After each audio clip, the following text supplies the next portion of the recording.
Here is a short little video on how to find credible sources and how to cite them once you do find them.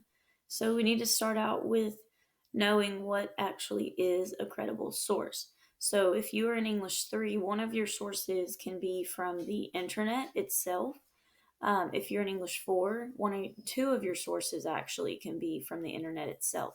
So as we start researching sources for theme analysis, this will probably be your best and easiest bet. You may still find something from Gale, but this is also a great place to start. So I'm going to just start with a basic Google search, the Great Gatsby analysis. And now, usually when you do that, you're probably going to come up with Spark Notes. You might come up with Cliff Notes, Schmoop. Those are not, or Wikipedia. Those are not credible sources. A lot of times they are done very quickly by an institution such as Spark Notes. And they're not really articles, they're just lists of random information.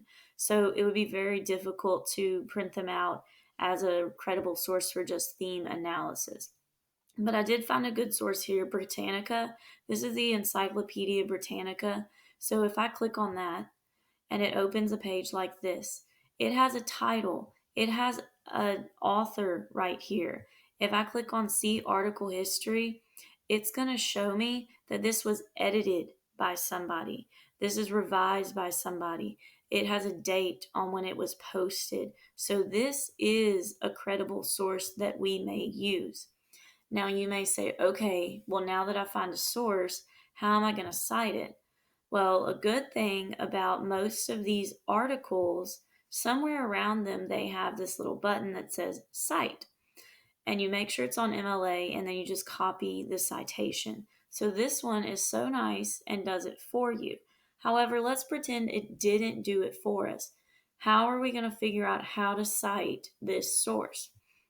And it's pretty straightforward.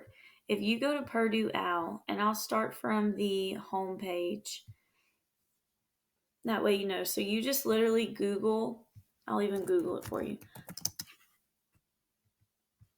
Just Google Purdue OWL.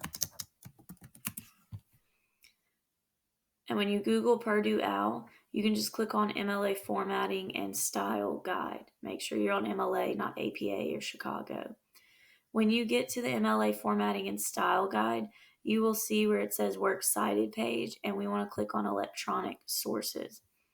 Then we scroll down and it's going to show us the basic formula for an electronic source. And a lot of this stuff you probably won't have. So it's going to look something like this, but we do have an author, so it actually looks something more like this. So we have the author's last name and the author's first name. If we go back to our article, we can easily find that.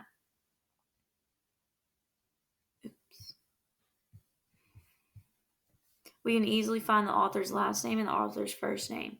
So we would come over to our running works cited that's in your research paper folder, and we would type in author's last name, comma, author's first name, period. Then we go to Purdue and we look at the next step. Okay, we need the title of the article, it says right there. So if we look at Encyclopedia Britannica, the title is The Great Gatsby, novel by Fitzgerald. So we will come here, in quotation marks, we will type The Great Gatsby, novel by Fitzgerald, in quotation marks. And we actually need a period, then in quotation marks. Then we need to cite the container. So the container, and if we look over here at the citation it gives us, that is Encyclopedia Britannica. You can find that information by up here. It's usually just the website. Also, if you look at the article history, it's going to tell us that it was edited by the Encyclopedia Britannica.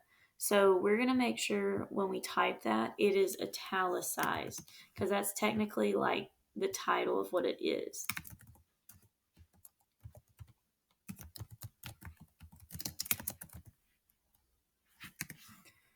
All right, and then we'll put a comma. Now our next step, there's no volume number or anything like that, but we do need the publication date. So the last given publication date is August 7th, 2019. And once again, this one has its own citation that it gives us. So we wouldn't have to worry about typing all that in. But the date, it wants it day first, then month, then year. So if we go back and look, we have 7 August 2019. So we're going to type that in. 7, we're on italicized first. 7 August, comma, 2019. All right. And then we're going to put a comma, and then we need to put the web address. Now that can be found at the top up here. So we'll put a comma. And we can actually just copy the web address, so you can just highlight it and hit Control C. Come over to your running works cited, hit Control V, and it's going to paste that web address for you, so you don't have to worry about doing it. All right. And then we are going to put a period, and then we're going to put the date that we accessed it. So we're going to type access, and this is March 7th, so I'm going to do 7 March 2021, and then we're going to do a period. And if we look back at their citation, ours is exactly the same. The only thing we need to make sure we do is where it turned this blue and linked it, we need to unlink that. So if you just highlight it and then click this little button right here that says remove link, it's going to unlink it and make it a normal color. So that's how you would go about citing if it doesn't cite it for you. Now let's say we want another source. Well, I'm going to change my Google search, and I'm going to do the Great Gatsby theme analysis. Okay, so again, the first thing that pops up, we have Spark Notes. Now the second thing is this called Prep Scholar. Now it does say it's a blog, but if we look at it, I think it's this one. Over here, this is an organized place. And if we scroll down to the bottom, you can really tell if it's reputable. If it has like copyright, this says Prep Scholar 2013, 2018, all rights reserved. That means that this is a reliable source. It is using accurate information. It has an author, so that's great. It also has the date that it was published. So this would be something that we can use. Definitely. And I also want to say this one, does it give you citation? No, it does not. So this one would not give you a citation, so you would have to go in and cite it yourself. But you have this right here, Prep Scholar. You have the web address, you have the author, you have the title, you have everything you need here. It even tells you the time it was posted to use this source. Now, let's say that we don't like that source. We want another source.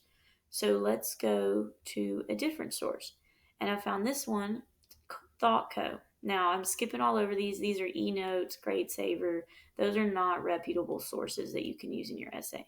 But ThoughtCo is this one right here. Again, this, if we scroll down, we can see that it says ThoughtCo is part of the Dotdash publishing family. So it has a publisher with it. This has an author with it. It has a date that it was published. It is definitely an essay written by someone. So this would be a reputable source you could use as well. This one also has like some stuff about characters. So if you wanted to, these would be like separate articles. So, and this one also has a citation. Now, here's what you need to watch out for. This is not an accurate citation. It has the author's last name. It has the title. It has the publisher. However, the publisher's not italicized. So that's not right. It does have the date and it has the web address, but it does not have accessed and the date it was accessed.